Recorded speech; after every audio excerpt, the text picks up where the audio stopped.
In the beginning of episode 3, we see Shin witnessing Sen falling from the school building right in front of her, shocked and devastated. She breaks down in tears. Without wasting time, she rushes her to the hospital.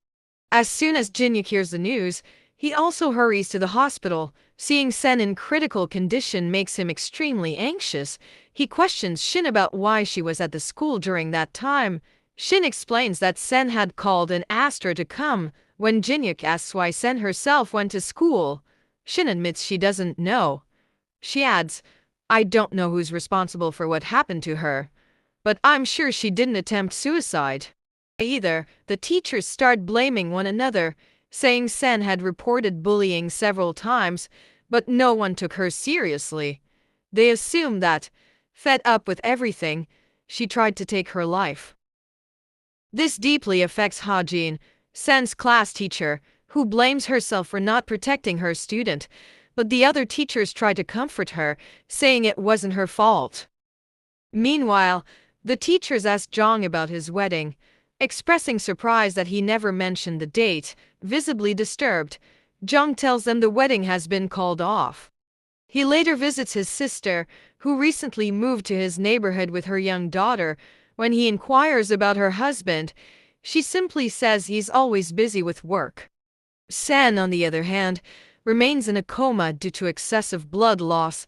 Both Jinyuk and Shin are extremely concerned for her. Shin returns to the school, hoping to find clues related to the incident. There, a student named Youngjen approaches her and says, "You don't believe this was a suicide, right?" "Neither do I." She finds it odd that no one has noticed that Kim Hae, the girl who used to bully Sen, has also been missing since the incident. Youngjen is convinced it was a murder.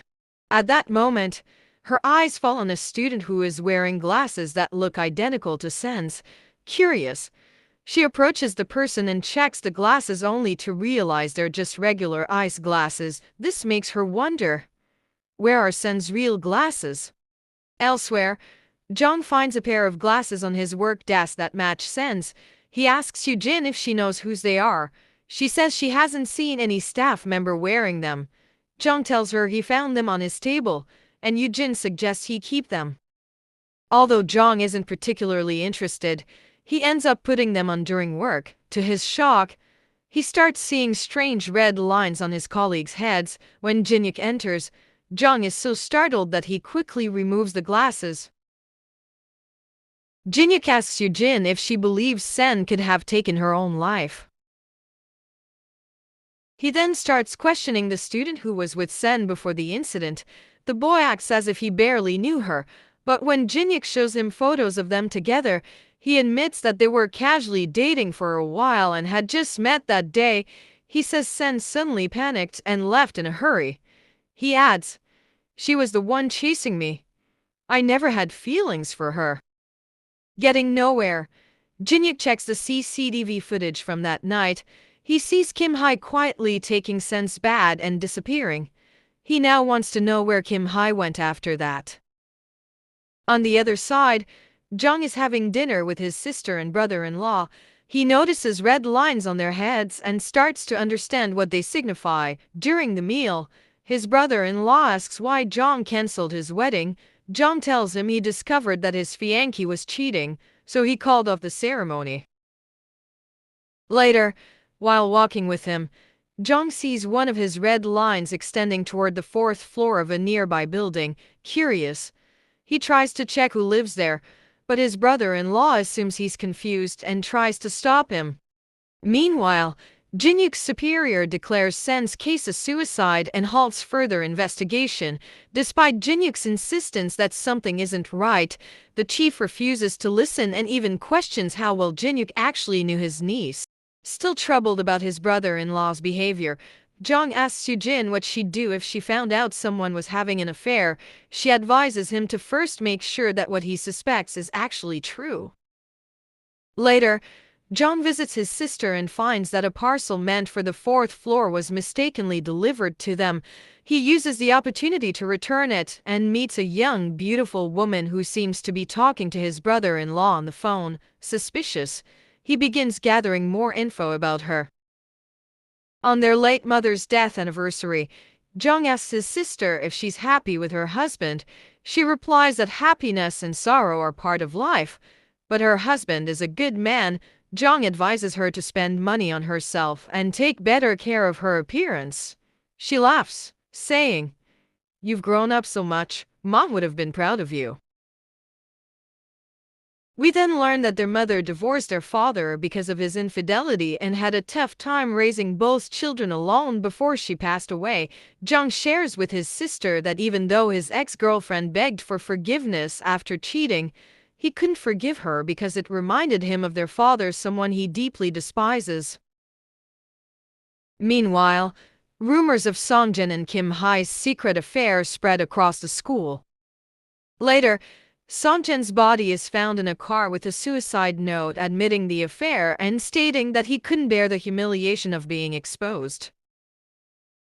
But Jinyuk suspects foul play. The body appears to be days old, and no one noticed it in a public parking area. Something feels off. Later, Jinyuk visits Shin and questions why she hasn't been to see Sen in the hospital despite being her friend. She doesn't respond. He then asks what Sen was doing at the school so late. Shin changes the subject and asks if he found Sen's glasses. When he asks her to explain, she tells him to find the glasses first, only then will she answer his questions. Meanwhile, Jung follows his brother-in-law to a luxurious restaurant and sees him giving expensive gifts to the woman from the fourth floor. Jung calls him, and the man lies, claiming he's in an important meeting. Moments later, Jung catches him with the woman and furiously confronts him. "How dare you cheat on my sister?" The brother-in-law warns him to back off, but Jung says, "You should be ashamed." Jung is about to expose the affair to the woman when his brother-in-law begs him for time and promises to end it that very night. Jung reluctantly agrees but warns him, "If you don't, you'll regret it." Jung then prepares to leave for Europe and decides to say a final goodbye to his sister, but while checking the woman's social media, he finds out she's pregnant. Enraged, he decides to tell his sister everything. She doesn't answer his calls, so he rushes to her apartment.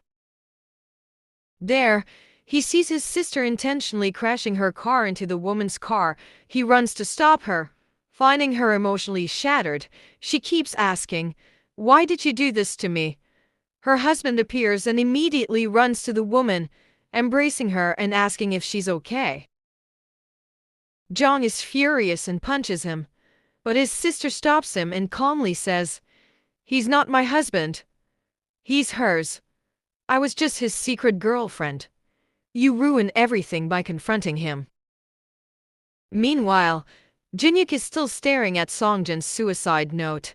Unable to believe it, suddenly, it occurs to him, what if Sen also left a letter before going to school that night?